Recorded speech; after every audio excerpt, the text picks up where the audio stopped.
Agora que conseguimos preparar o ambiente, podemos seguir com o próximo passo, que é escrever os nossos primeiros códigos em Kotlin, para que dessa forma a gente tenha uma introdução à linguagem, saiba como que funciona o básico de sintaxe, e aí sim a gente vai avançando para os próximos tópicos. Então, vamos começar. Para isso, a primeira coisa que eu vou fazer aqui é pegar esse código inicial que foi apresentado para a gente e simplesmente eu vou remover esse código para que a gente crie os códigos aqui no Kotlin desde o zero. E assim fica muito mais fácil de a gente colocar aqui as coisas que são iniciais, trazer os pontos que a gente precisa entender de cada código e assim por diante. Então, nesse código você não precisa se atentar, a gente vai fazer tudo desde o zero. Então, o que a gente faz para criar um código para poder fazer uma execução? Para isso, a gente vai criar uma função main. A função main aqui no Kotlin, desde as suas primeiras versões, basicamente a gente precisa escrever o fun, porque fun representa que a gente vai declarar uma função aqui no Kotlin, então a gente chama de main. É simples assim. Isso é o necessário para a gente criar uma função main. E se a gente tenta executar, ele vai conseguir executar sem nenhum problema, tá bom? Um ponto que é interessante da gente pegar nesse tipo de execução de código, né? Quando a gente cria uma função sem ter aquela estrutura de classe, vai ser uma função estática, tá bom? Então é por isso que a gente consegue rodar sem nenhum problema. Aí por debaixo dos panos, o Kotlin ele meio que cria uma classe pra gente e coloca tudo isso encapsulado. Então é por isso que funciona aí sem nenhum problema. Até em versões mais recentes aí do Java a gente já consegue utilizar essa syntax, né, sem precisar de uma classe, e aí dessa forma a gente consegue declarar a nossa função main. Mas no Kotlin, até mesmo desde a versão 1.8 do Java, a gente já conseguia fazer isso. Um ponto importante agora que eu destaquei isso é que o Kotlin, se a gente pegar ali desde o seu princípio, o que ele faz no final das contas? Ele transpila código, ele transforma código em Kotlin em código Java, o que ele faz? Basicamente, ele pega esse código que a gente escreve em Kotlin e ele faz uma compilação para o bytecode direto do nosso Java. Ou seja, a gente não faz o processo de transpilação, assim como a gente vê em outras linguagens, como é o caso de TypeScript. E para você ver que realmente isso acontece, existe uma ferramenta aqui no IntelliJ que mostra o bytecode que é gerado cada vez que a gente escreve um código em Kotlin. Como que a gente pode achar isso, né? Para isso, a gente pode usar atalhos aqui do IntelliJ, então é o Ctrl+Shift+A para você achar uma ação que você queira. Se você quiser conhecer mais dicas e atalhos, vai ter um vídeo aqui que eu vou mostrar para você sobre dicas aí do IntelliJ que eu gravei aqui no canal. E você pode escrever o show Kotlin bytecode. Nesse show Kotlin bytecode, que é essa opção que a gente está vendo ali inicialmente, se a gente der um Enter, olha só o que vai acontecer. Eu vou minimizar essa parte onde ele faz o run, e agora eu vou estender um pouquinho mais essa abinha à direita que ele mostrou esse nosso Kotlin bytecode. Isso daqui é o código que foi gerado aqui quando a gente escreveu essa função main aqui com Kotlin. Então veja que no final das contas ele colocou assim, um public final class main Kotlin. Aí abaixo, já no código em bytecode, ele começou a escrever o public final static main e assim por diante, tá bom? Então foi isso que ele fez pra gente. Inclusive, se você quiser ver mais ou menos como seria isso em código Java, nessa mesma ferramenta é possível também a gente analisar o que acontece. Um outro ponto importante é que nessa ferramenta ele mostra as versões aqui da JVM que foi gerado esse bytecode, tá bom? Então aqui ele colocou na 1.1, vamos ver como é que fica na 20, né, se tem alguma mudança. Aparentemente não tem aqui nesse bytecode, mas eu vou deixar 20 porque é a que a gente está utilizando, né? E se a gente vem em decompile, olha só o que vai acontecer. Ele vai meio que pegar esse código que a gente colocou ali e vai trazer para o que seria um código em Java. Então veja que ele colocou ali, novamente, o public final class, aí ele colocou essa classe que ele já gera por debaixo dos panos, que é essa main kt, e aí dentro dela ele colocou ali a nossa função main e assim por diante, tá bom?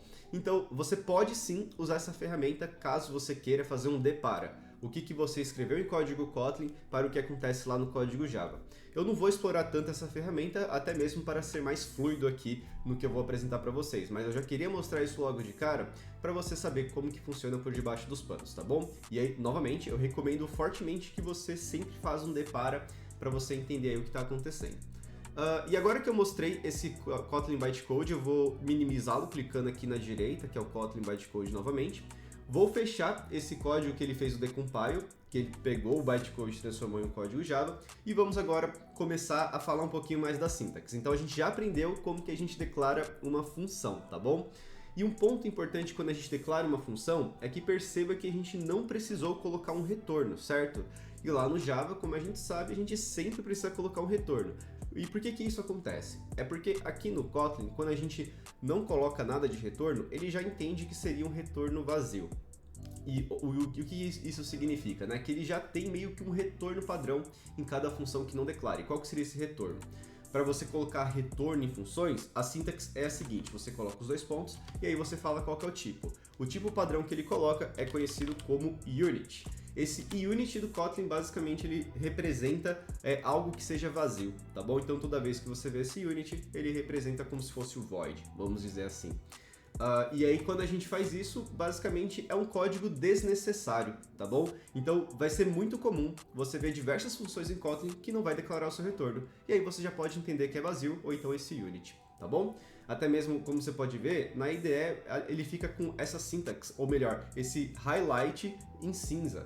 Por que ele fica em cinza? Porque não precisa. Aí você pode até ver, né, que ele está falando que é uma declaração redundante.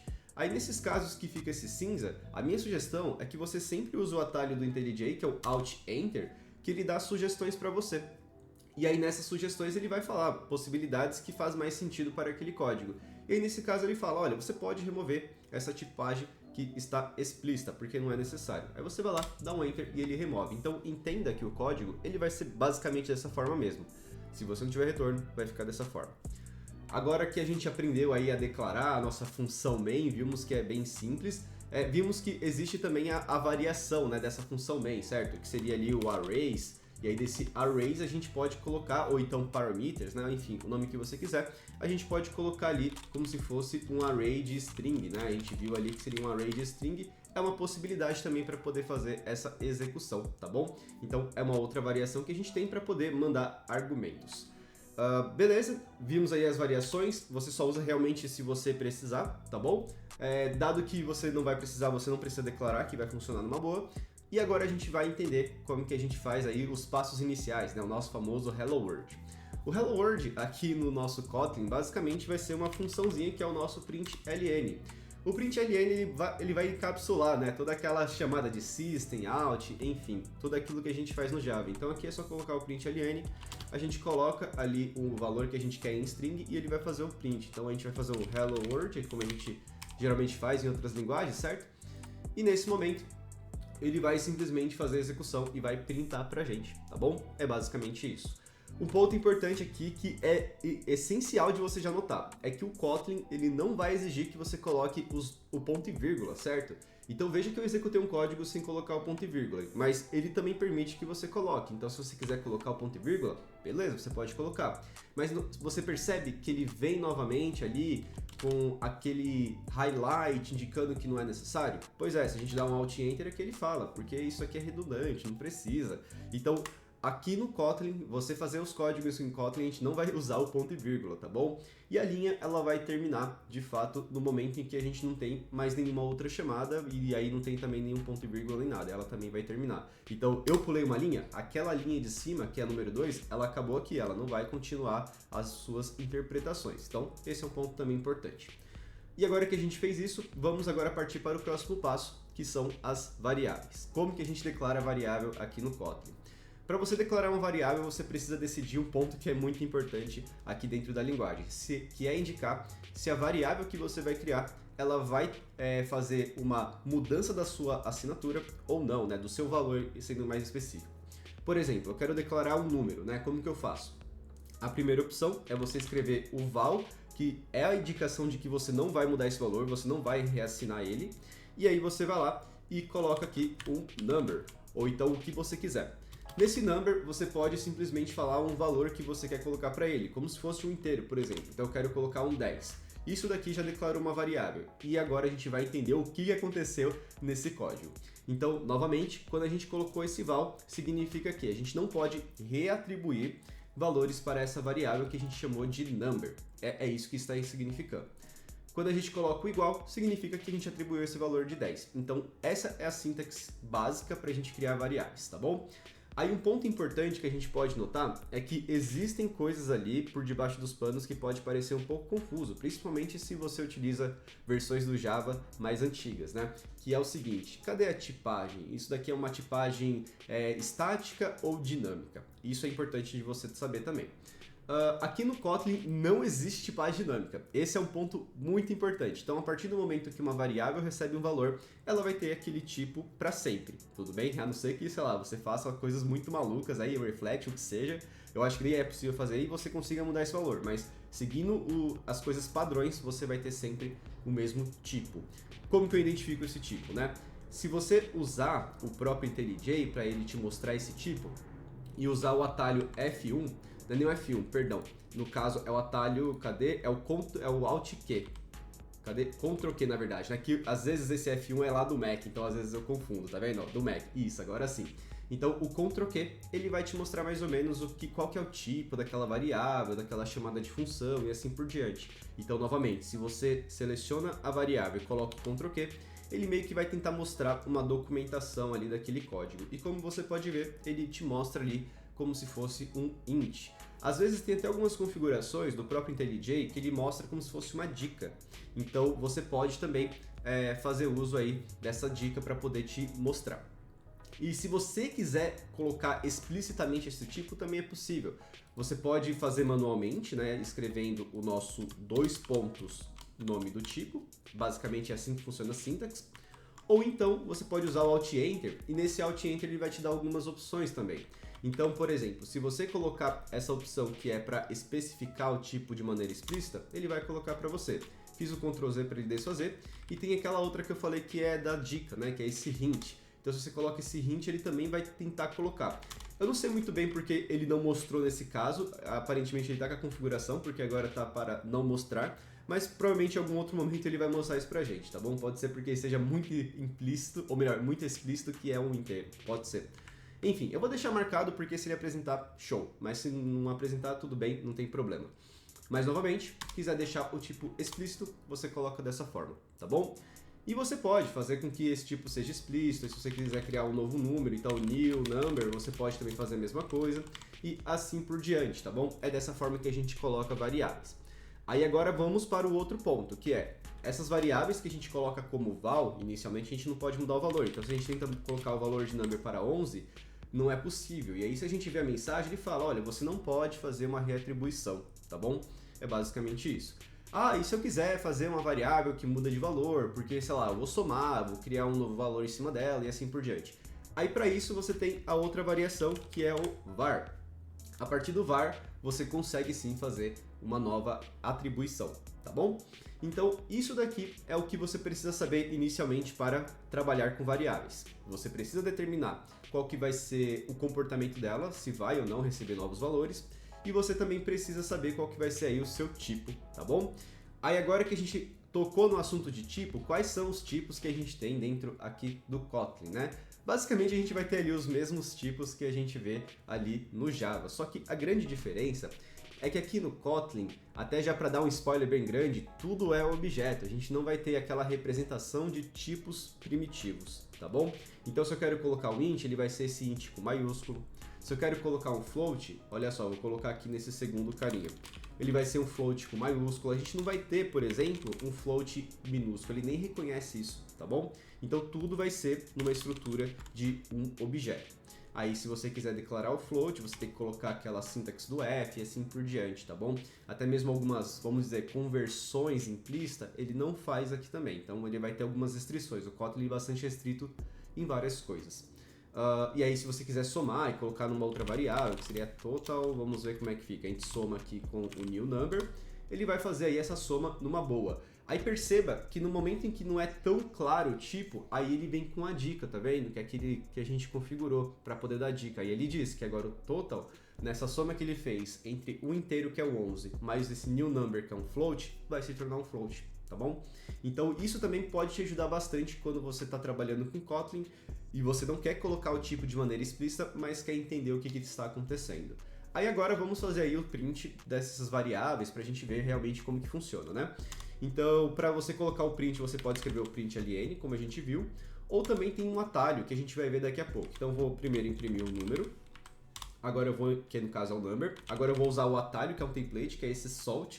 Esse salt, ele vem já do próprio Java também, que é aquele system out.println.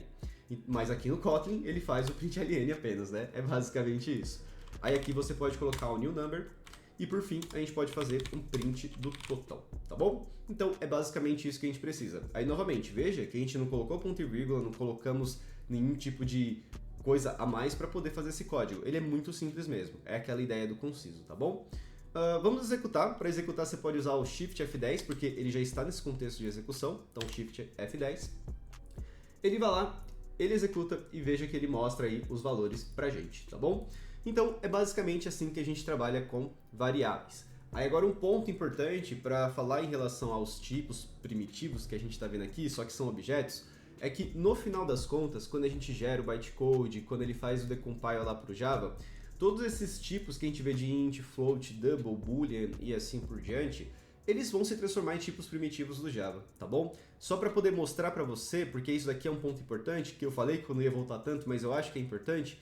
Vamos fazer o decompile. Olha só que legal. Ele foi lá, fez o system out println, ele fez o int pro number, float e assim por diante, tá bom? Então veja que ele, no final das contas, ele vai ser de fato ali um primitivo. Só que ali dentro do Kotlin a gente não vai ter acesso a tipos primitivos, né? Até mesmo ali o nosso unit, né? Se a gente volta lá, deixa eu voltar, não dei tanta atenção. Ele é, no caso, um void, né? Ele se torna um void no final das contas. Então, é isso que você precisa saber para esse primeiro momento, né?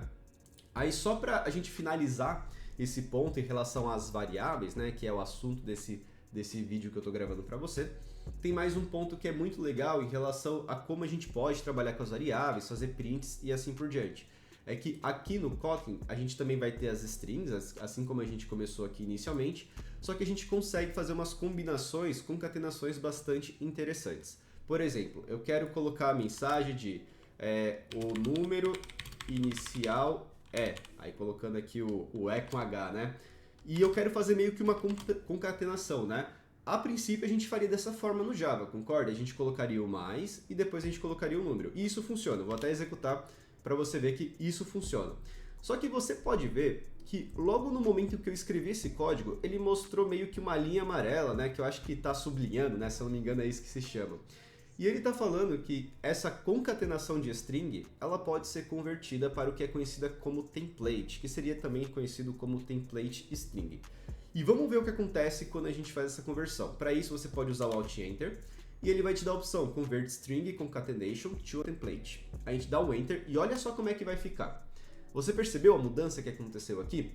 Veja que a variável, ela entrou para a string. E o que isso significa? Significa que a gente consegue sim usar dentro de string variáveis e até mesmo instruções, até mesmo códigos, fazer códigos dentro de string, tá bom? E eu vou mostrar isso para você acontecendo. Então esse new number eu vou deixar sem nada e no total eu vou fazer essa diferença. Então vamos chamar de... Eu vou até mudar aqui o number, né? Para mais new number, e logo abaixo eu vou falar com que esse total que a gente está fazendo aqui, esse código ele vai ser escrito dentro da string. Vamos ver como é que vai ficar. Então total é 2 pontos, aí eu coloco esse dólar, vamos chamar assim, né, o cifrãozinho, e para a gente escrever um código que vai fazer uma soma ou vai fazer alguma coisa, a gente precisa abrir ali as nossas chaves, tá bom? Aí abrindo as chaves a gente pode executar código. Então como que seria? A gente pega esse number mais new number e olha só como é que fica. A gente está executando uma soma. Então dentro de uma string a gente está fazendo uma soma. Vamos ver se isso funciona. Eu vou apagar essa variável total aqui, tá bom? E vamos executar. Olha só que legal. Ele pegou ali o primeiro, o número inicial, que é o number, ele colocou 10. Aí ele pegou o new number, só fez o print e no final ele colocou que o total é 20, tá bom?